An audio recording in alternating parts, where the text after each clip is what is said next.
Hello everyone, welcome to part 2 of biomolecules. आज हम part 2 को कवर करेंगे। पार्ट 1 मैंने ऑलरेडी करा हुआ है, जहाँ पे मैंने 9 क्वेश्चंस को डिस्कस किया है, तो उस वीडियो को देखना मत भूलना, पहले उसको कवर कर लेना। उस वीडियो का लिंक मैं अपने डिस्क्रिप्शन बॉक्स में भी दे दूँगी। एंड उसके साथ ही साथ इस बायोमॉलिक्यूल्स चैप्टर के 15 असर्शन रीजन क्वेश्चंस का PDF मैंने बना दिया है, उसको भी मैं डिस्क्रिप्शन बॉक्स में एक लिंक के थ्रू दे दूंगी। आप उस लिंक पे क्लिक करना एंड ईजिली उस PDF को डाउनलोड कर सकते हो और प्रैक्टिस स्टार्ट कर सकते हो। So without further any discussion, let's start with question number 10। And yes, उस क्वेश्चन को फर्दर डिस्कस करने से पहले मैं आपको इंजाइम्स के बारे में समझाना चाहती हूँ, क्योंकि इंजाइम्स का बहुत इंपॉर्टेंट रोल आएगा आगे के 6 क्वेश्चंस में। तो पहले इंजाइम्स के बारे में क्यों ना पढ़ लेते हैं जल्दी से। तो इंजाइम्स देखो 2 टाइप्स के होते हैं, सिंपल एंड कॉन्जुगेटेड। सिंपल का मतलब कि वो जो इंजाइम हो सिर्फ और सिर्फ प्योर प्रोटीन्स से बना होगा, तो उसको हम सिंपल इंजाइम बोलेंगे। एंड कॉन्जुगेटेड मतलब उसमें प्रोटीन के साथ साथ एक नॉन प्रोटीन भी जुड़ा हुआ रहेगा। एंड इस चीज़ को मतलब ये जो कॉन्जुगेटेड इंजाइम है, इसको हम होलो इंजाइम बोलेंगे। होलो इंजाइम में 2 आपके पार्ट है ना, एक प्रोटीन वाला एंड एक नॉन प्रोटीन वाला। तो प्रोटीन वाले पार्ट को हम लोग एपो इंजाइम बोलेंगे एंड नॉन प्रोटीन पार्ट को कोफैक्टर बोलेंगे। अब ये जो कोफैक्टर है which is the non protein part, ये अलग अलग टाइप का हो सकता है, या वो इनऑर्गेनिक हो सकता है या ऑर्गेनिक हो सकता है। ऑर्गेनिक मतलब कार्बन होगा एंड इनऑर्गेनिक मतलब उसमें कार्बन प्रेजेंट नहीं होगा। इनऑर्गेनिक है फॉर एग्जांपल मेटल आयंस हो गए हमारे जिंक हमारे किस में यूज़ होता है, कार्बोक्सीपेप्टाइडेज में भी यूज़ होता है। इसका असर्शन रीजन क्वेश्चन भी आज के वीडियो में। एंड ऑर्गेनिक मतलब जिसमें कार्बन प्रेजेंट होगा, ये भी 2 तरह के होते हैं, प्रोस्थेटिक ग्रुप एंड को इंजाइम। प्रोस्थेटिक ग्रुप मतलब कि ऐसा कोफैक्टर मतलब ऐसा प्रोटीन वाला पार्ट जो ऑर्गेनिक होगा एंड वो टाइटली बाइंड करेगा हमारे apo enzyme which is the protein part के साथ, तो उसको हम प्रोस्थेटिक ग्रुप बोलेंगे। एंड अगर लूजली बाइंड करेगा वो हमारे apo enzyme which is the protein वाले पार्ट के साथ, तो उसको हम लोग को एंजाइम बोलेंगे। इसका एग्जांपल है NAD FAD को एंजाइम A। सो इस चार्ट से आपके बहुत सारे एक्चुअली मैक्सिमम क्वेश्चंस हो जाएंगे। एंड एक बात ये भी याद रखना कि जो कैटालिटिक पावर होती है वो लॉस्ट हो जाएगी अगर कोफैक्टर को निकालोगे। कोफैक्टर भले ही हमारा नॉन प्रोटीन वाला पार्ट है एंजाइम का, लेकिन इसको हल्के में मत लेना। अगर इसको निकाल दोगे तो पूरा का पूरा एंजाइम का एक्टिविटी ही रुक जाएगा। तो कोफैक्टर बहुत ज़रूरी है एंजाइम की एक्टिविटी को परफॉर्म करने के लिए। अब क्योंकि हम लोग को एंजाइम का नॉलेज हो चुका है, तो हम लोग क्वेश्चन नंबर 10 के असर्शन से स्टार्ट करते हैं। क्वेश्चन नंबर 10 का असर्शन दिया that most of the chemical reactions do not start automatically.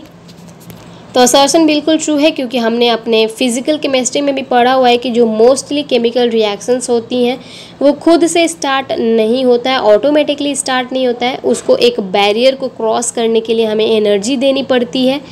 उस एनर्जी को हम लोग बोलते हैं एक्टिवेशन एनर्जी। अगर उसको उतना दे दोगे तो आराम से रिएक्टेंट से प्रोडक्ट में चला जाएगा, प्रोडक्ट फॉर्म कर लेगा। तो असर्शन बिल्कुल ट्रू है। रीजन दिया that reactant molecules have an energy barrier to become reactive. तो रीज़न बिल्कुल सही है, क्योंकि जो हमारे रिएक्टेंट के मॉलिक्यूल्स होते हैं ना, उसको एक बैरियर क्रॉस करना पड़ता है, इस हाइट को उसको क्रॉस करना पड़ता है। एंड उसको क्रॉस करने के लिए उसको एक एनर्जी देनी पड़ती है जिसको हम बोलते हैं एक्टिवेशन एनर्जी। तो अगर वो कर लेता है, क्रॉस कर लेता है, तो वो रिएक्टिव हो जाएगा। रिएक्टिव मतलब कि वो प्रोडक्ट फॉर्म कर लेगा। एंड रीज़न भी एक्सप्लेन कर रहा है असर्शन को कि वो क्यों ऑटोमेटिकली स्टार्ट नहीं करते हैं, क्योंकि उनको एक एनर्जी बैरियर की ज़रूरत पड़ती है। उनको एक एनर्जी बैरियर रहता है तो बिकम एक्टिव। तो असर्शन में ट्रू है, रीज़न में ट्रू है, and reason is the correct explanation of assertion. इसलिए option number A will be the right answer. Question number 11 का असर्शन दिया that each enzyme has a substrate binding site in its molecule which forms highly reactive enzyme substrate complex.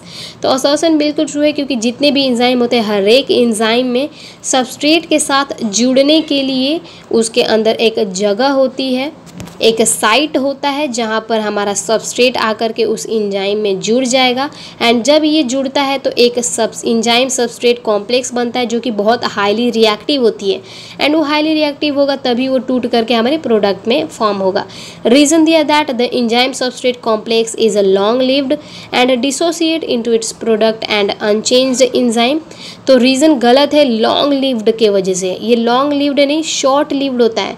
समझो कि कोई भी चीज़ अगर अगर unstable है तो वो उसके अंदर भाई बेचैनी भरी हुई है, वो टूट जाएगा, वो एक लॉन्ग लिव नहीं रहेगा। कोई भी चीज़ अनस्टेबल है तो वो स्टेबिलिटी की तरफ जाना चाहता है, एनर्जी के लॉ के हिसाब से अगर हम जानते हैं तो वो लॉन्ग लिव नहीं होगा, वो शॉर्ट लिव्ड होगा, ज़्यादा समय तक नहीं रहेगा, वो जल्दी टूट जाएगा एंड प्रोडक्ट में फॉर्म हो जाएगा।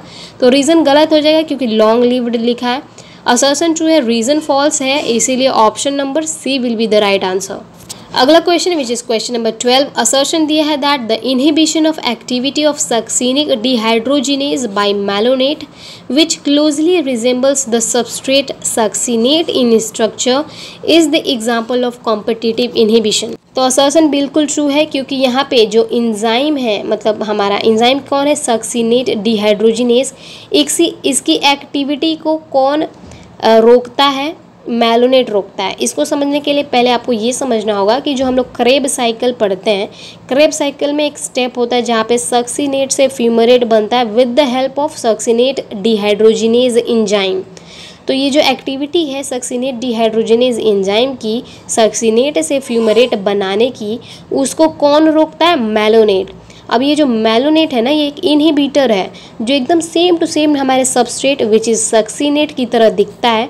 अब क्योंकि मैलोनेट एंड सक्सिनेट एक जैसे दिखते हैं तो हमारा जो एंजाइम है सक्सिनिक डिहाइड्रोजिनेज, इसको तो समझ ही नहीं आएगा कि हमारा सबस्ट्रेट कौन है एंड मेरे को किसको जोड़ना है अपने पे, क्योंकि भाई दोनों की शक्ल सेम है, मैलोनेट एंड सक्सिनेट दोनों की शक्ल सेम है। तो क्योंकि अब ये जो कम्पिटिटिवली इनहिबिट कर रहा है एक दूसरे को, मैलोनेट जो है अपने उसको रिजेंबल कर रहा है सक्सिनेट को, तो मैलोनेट जा करके सक्सिनेट वाली जगह पर जुड़ जाएगा सक्सिनिक डिहाइड्रोजिनेज में और हमारा desired product which is fumarate नहीं बन पाएगा। इसी को हम कॉम्पिटिटिव इनहिबिशन बोलते हैं। तो असर्शन बिल्कुल ट्रू है, रीज़न दिया that competitive inhibition is the inhibition of enzyme activity when inhibitor closely resembles the substrate in its molecular structure।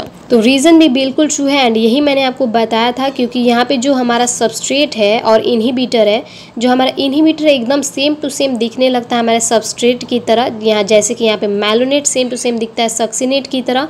तो असर्शन भी ट्रू है, रीज़न भी ट्रू है एंड रीज़न असर्शन को एक्सप्लेन भी कर रहा है, इसीलिए option number A will be the right answer. Question number 13 का असर्शन दिया that hydrolases are the enzyme which catalyse the hydrolysis of ester, ether, peptide, glycosidic carbon carbon और PN etcetera bonds.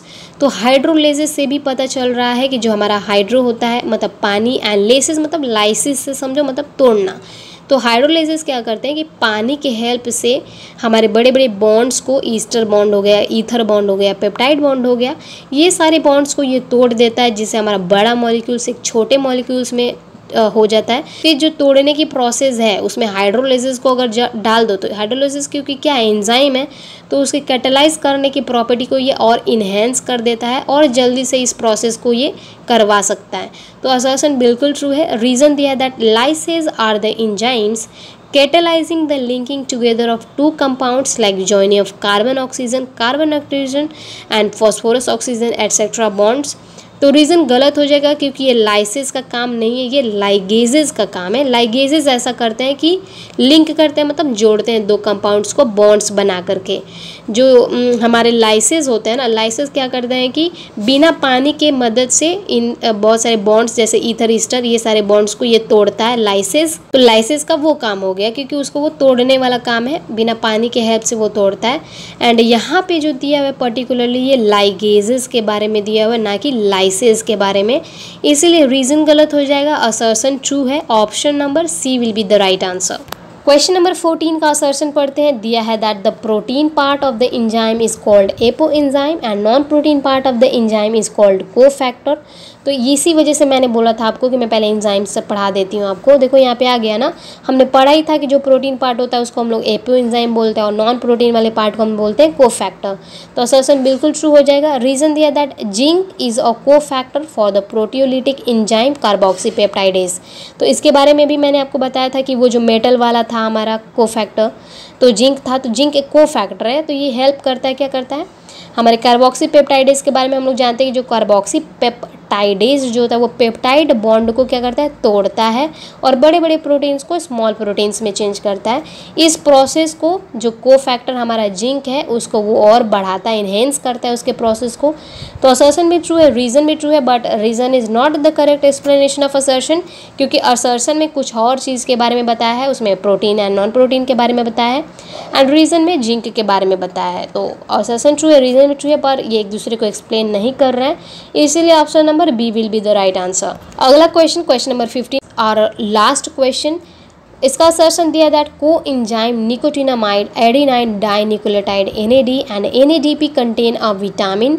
तो assertion बिल्कुल true है, क्योंकि coenzyme के बारे में हमने पढ़ा था कि वो ऑर्गेनिक वाला पार्ट जो लूजली बाइंड करता है एपोएंजाइम के साथ।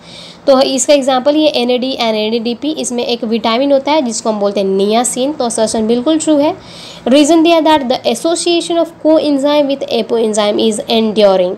हमने तो पढ़ा था ना कि कोएंजाइम एंड एपोएंजाइम बहुत लूजली फिट होते हैं, ज़्यादा टाइटली फिट नहीं होते हैं वो, ठीक है। तो यहाँ पे इंड्योरिंग लिखा है। इंड्योरिंग का मतलब होता है कि बहुत टाइटली फिक्स्ड होता है, स्थायी रूप से मतलब स्टेबल हो जाता है, जबकि ऐसा नहीं होता है। एपोएंजाइम एंड कोएंजाइम का जो एसोसिएशन है वो क्या होता है, ट्रांजिएंट होता है, मतलब कि वो लूजली बाइंड करता है, ना कि एंड्योरिंग, ना कि वो इंड्योरिंग रहता है। इसीलिए रीज़न फॉल्स हो जाएगा एंड असर्शन ट्रू है। Option number C will be the right answer. So here we complete this. हमारे जितने भी 6 क्वेश्चन थे इसको हमने कंप्लीट कर दिया है। आई होप आपको समझ में आया होगा। इसमें बहुत समझाने वाला पार्ट था, इसीलिए इसमें ज़्यादा टाइम लगा है। बायोमॉलिक्यूल्स में 2 पार्ट में हमने इसको किया हुआ है, तो इसको आप अच्छे से देख लेना, समझ लेना। And yes, thank you for watching, thank you so much.